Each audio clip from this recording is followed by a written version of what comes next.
la Iglesia se unió a su esposo celestial, porque en el Jordán Cristo lavó los crímenes de ella.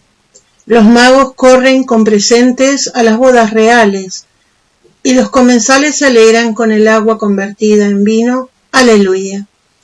La Iglesia en su liturgia de la Epifanía ha asociado siempre tres hechos, que tanto la antífona de laudes como la antífona y el himno de vísperas de la fiesta de la Epifanía tienen a bien resaltar, a saber, la venida de los magos, el bautismo de Cristo en el Jordán, que es la fiesta en la octava de la Epifanía, y el primer milagro en Caná de Galilea, y es porque todos ellos reconocen la manifestación, Epifanía, de nuestro Señor Jesucristo, como Hijo de Dios y como nuestro Salvador y Redentor. Expliquemos, pues, el vínculo que une a esos tres hechos, ya que no es casual ni fortuita la asociación que hace la Iglesia. Pero ante todo indiquemos la gracia propia del tiempo de Epifanía. En el tiempo de la Navidad celebramos la unión misteriosa y sobrenatural del Hijo de Dios, del Verbo Eterno, con una naturaleza humana, a la que asumió en unidad de persona. En la Epifanía celebramos más bien la manifestación de ese mismo Dios y Redentor de la humanidad pecadora. Desde esta naturaleza humana del Verbo de Dios, la gracia de la que Él es depositario como cabeza comienza a santificar a la humanidad pecadora, pero lo hace en un orden admirable, previsto por la sabiduría de Dios. El primer llamado a las bodas del Cordero es el pueblo judío, y eso es lo que se manifiesta en el primer hecho, el bautismo de nuestro Señor en el río Jordán. Luego, es llamado también el pueblo gentilicio, cuyas primicias encontramos en los magos, que acuden presurosos a las bodas con sus presentes. Finalmente, vemos cuál es el efecto de esta unión misteriosa de Cristo con su propia humanidad, y a través de ella, con todas las almas dóciles, la transformación en Dios, por la gracia, manifestada por el milagro del agua convertida en vino. Primero, el bautismo de Cristo en el Jordán. Puede parecer un tanto arbitrario el hecho de que veamos en el bautismo de Cristo en el Jordán el llamamiento del pueblo judío a la fe. Este llamamiento no se hizo en la persona de los pastores y de los hombres fieles de Israel, tales como Simeón, la profetisa Ana y otros. Sí, pero entonces todo ese llamamiento quedó oculto, escondido, sin manifestarse externamente, mientras que la fiesta de la Epifanía pretende resaltar el carácter de manifestación pública al pueblo judío. Por eso, es el primer hecho que menciona la antífona que quedó citada al principio. Nuestro Señor debía aparecer públicamente como el Mesías prometido a Israel. Por eso, Él mismo se reservó celosamente para este pueblo, sin permitirse buscar otras ovejas que las que habían perecido de la casa de Israel. Tan es así que quiso reservar al pueblo judío una manifestación más patente, contando incluso con la persona del precursor, que lo señalase ante todo el pueblo como el Cordero de Dios, como el Salvador prometido. Así pues, en el bautismo en el Jordán, Cristo fue manifestado ante todo el pueblo judío como su Mesías. Es su unción pública, por así decir. La unción secreta de Cristo como Mesías tuvo lugar en el seno de la Santísima Virgen, y era nada menos que la unión hipostática por la que la divinidad ungía, consagraba y dedicaba al solo siervo de Dios la humanidad con la que se unía en la encarnación. Pero esta unción nadie la conoció, nadie la vio. Era menester, por tanto, una unción pública manifiesta, externa, y esta es la que tuvo lugar en el Jordán. En el momento mismo de entrar Jesús en las aguas y de ser bautizado por San Juan Bautista, se abrió el cielo.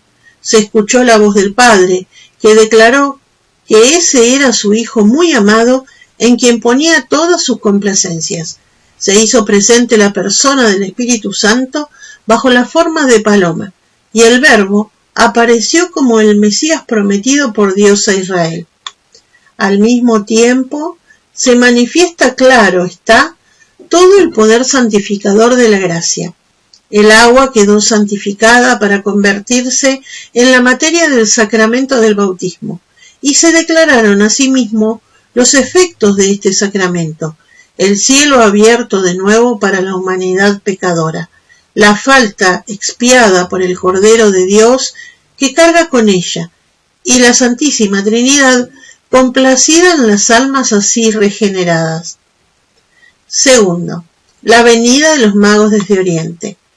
Por desgracia, el pueblo judío no sería fiel en su integridad a la gracia que lo había tenido a él por primer destinatario. Decimos primer destinatario, no exclusivo. El pueblo judío no era un propietario de las promesas, sino solo un depositario de las mismas, ya que en la mente divina el destinatario de ese tesoro no era solo el pueblo judío, sino también gentílico. Los magos, como representantes de este pueblo, acudieron presurosos a la invitación de bodas, que los judíos rechazaron, y acudieron con presentes: oro, incienso y mirra, que significan los tres títulos que reconocían en Cristo y que los judíos se negaron a aceptar. Lo adoran como Dios, incienso, mientras que los judíos lo condenan por haberse hecho Dios. Lo reconocen como rey, oro, mientras que los judíos proclamaban no tener más que rey a César. Lo proclamaron como redentor, en carne mortal, mirra, mientras que los judíos se escandalizaron de la muerte de Cristo como si fuera la prueba de su embaucamiento. Sin embargo, no quedaron los judíos definitivamente excluidos de la salvación mesiánica, sino que un día, al final de los tiempos, se convertirán del mismo modo que apostataron de Cristo, esto es, como pueblo. Eso es lo que anuncian los mismos magos que llegan a Jerusalén buscando al rey de los judíos, recién nacido.